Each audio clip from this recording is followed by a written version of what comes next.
اس علم فقہ میں کبھی ایسا بھی ہوتا ہے کہ ایک مسلک میں ایک رائے ہے، دوسرے مسلک میں دوسری رائے ہے، یہ بھی حق ہے اور یہ بھی حق ہے۔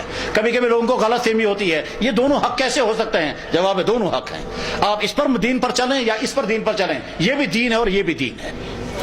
فائدہ اس کا کیا نکلتا ہے؟ اس کا فائدہ یہ نکلتا ہے کہ آگے چل کر کے اگر ایک مسلک کی رائے پر عمل کرنے میں مشکلات آ گئی تو اس وقت کے فقہا فیصلہ کرتے ہیں ہم اس مسلک کی رائے کو چھوڑ کر اس مسلک کی رائے اختیار کر لیتے ہیں۔ مثلا امام شافعی رحمہ اللہ تعالیٰ فرماتے ہیں اگر کسی مرد کا ہاتھ عورت کو ٹچ کر گیا، چاہے یہ اس کی ماں یا بیٹی کیوں نہ ہو، اس کا وضو ٹوٹ جائے گا۔ امام ابو حنیفہ رحمہ اللہ تعالیٰ فرماتے ہیں عورت کو ٹچ کرنے سے وضو نہیں ٹوٹتا۔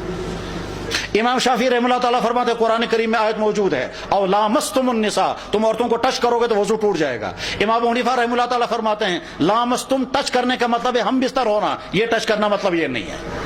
امام ابو حنیفہ رحمہ اللہ تعالیٰ صاحب نے یہ فرماتے ہیں کہ جناب رسول اکرم صلی اللہ علیہ وسلم، حضرت عائشہ صدیقہ رضی اللہ عنہ کہتی ہیں کہ اللہ کے نبی علیہ الصلوۃ والسلام نماز پڑھ رہے تھے، میں سوئی ہوئی تھی، میں نے دیکھنا چاہا حضور کہاں ہیں۔ نماز کے دوران میں نے سوئی ہوئی، میں نے ہاتھ لگایا تو ہاتھ لگاتے لگاتے میرا ہاتھ جو ہے حضور کے پاؤں مبارک کو لگ گیا اور مجھے محسوس ہو گیا حضور سجدے میں ہیں، تو حضرت عائشہ کا ہاتھ حضور کی جسم عطر کے ساتھ ٹچ کر گیا۔ سلام پھیرنے بعد حضور نے یہ نہیں کہا سب فٹروت میں وضو ہوئی، پتا چلا کہ نہیں صاحب وضو نہیں ٹوٹتا۔ ٹھیک ہے صاحب، اب امام شافعی رحمہ اللہ تعالیٰ کے ماننے والے جس وقت حرم میں طواف کرنے کے لیے جاتے ہیں اور وہاں عورتوں کا ہجوم ہوتا ہے اور لازماً عورتوں کے ساتھ کندھوں سے کندھے مل جاتے ہیں، تو تمام شافعی علماء یہ کہتے ہیں کہ جب حرم میں جاؤ گے تو حنفی بن کر کے جانا، ورنہ وضو ٹوٹ جائے گا۔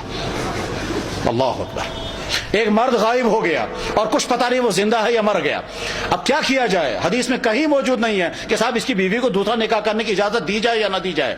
صحابہ کے زمانے میں بھی یہ سوال نہیں آیا، حضور نے بھی کوئی ارشاد نہیں فرمایا۔ بعد میں جب فقہا کا دور آ گیا تو ایک فقیہ نے یہ کہا، کیا کہا کہ صاحب جب تک یقینی طور پر اس کے شوہر کے مرنے کی خبر نہیں آئے گی تب تک دوسرا نکاح کرنے کی اجازت نہیں ہے۔ کہ صاحب یقینی طور پر کب آئے گی؟ کب 50-60 سال تو لگیں گے کم سے کم، تو 50-60 سال تک اس کی بیوی کو انتظار کرنا ہوگا۔ اب امام شافعی کہتا ہے 60 سال انتظار کرے، دوسرا امام کہتا ہے 80 سال انتظار کرے، کوئی امام کہتا ہے 75 سال انتظار کرے، امام مالک رحمہ اللہ تعالیٰ فرماتے 4 سال انتظار کرے۔ بعد کے فقہا نے آ کر، چنانچہ حضرت مولانا اشرف تھانوی رحمہ اللہ تعالیٰ کے زمانے میں یہاں پنجاب کے اندر ہزاروں عورتوں کے شوہر غائب ہو گئے تھے اور ان کو جنگ عظیم میں لے جایا گیا، اور جنگ عظیم کے بعد ان کا پتہ ہی نہیں چلا کہ وہ جرمنی میں مارے گئے، بیلجیم میں مارے گئے، ہالینڈ میں مارے گئے، برطانیہ میں مارے گئے۔ جنگ عظیم دوم جب ہوئی، جنگ عظیم اول اور دوم، کچھ پتہ نہیں وہ زندہ ہیں یا جیلوں میں ہیں۔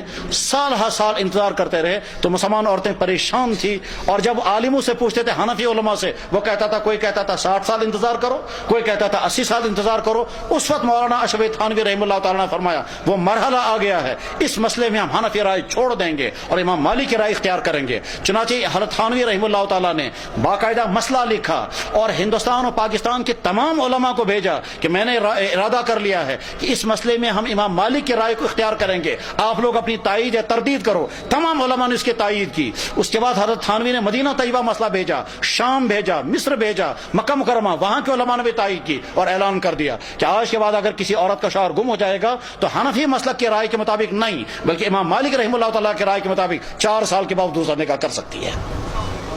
اس طرح سے فقہا کے ان علمی کارناموں کے ذریعے سے دین آگے چلتا ہے۔ امام شافعی رحمہ اللہ تعالیٰ سے پوچھا حضرت زکوٰۃ دینے کے لیے کوئی حکم خاص؟ کہ ہاں ایک خاص حکم ہے، زکوٰۃ جو ہے وہ 24 آدمی کو دینا ضروری ہے۔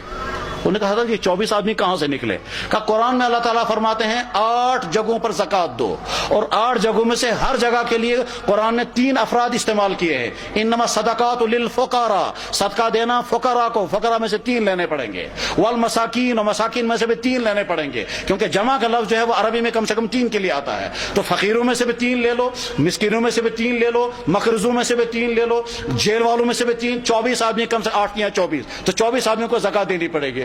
کہا حضرت یہ تو بڑا مشکل مسئلہ ہے، اب 24 آدمی ہم کہاں ڈھونڈیں گے؟ اب 10 روپے زکوٰۃ دینی ہے، 24 میں کیسے تقسیم کریں گے؟ بعد میں شافعی علماء نے کہا اس مسئلے میں ہم امام ابو حنیفہ کی رائے لے لیتے ہیں کہ وہ کہتا ہے اگر ایک ہی آدمی کو تم نے زکوٰۃ دے دی تو زکوٰۃ ادا ہو جائے گی۔ غرض میرے بھائیو، علم فقہ ایک عظیم شان علم ہے اور اسی علم کے ذریعے سے ہمارا دین آگے چلتا ہے۔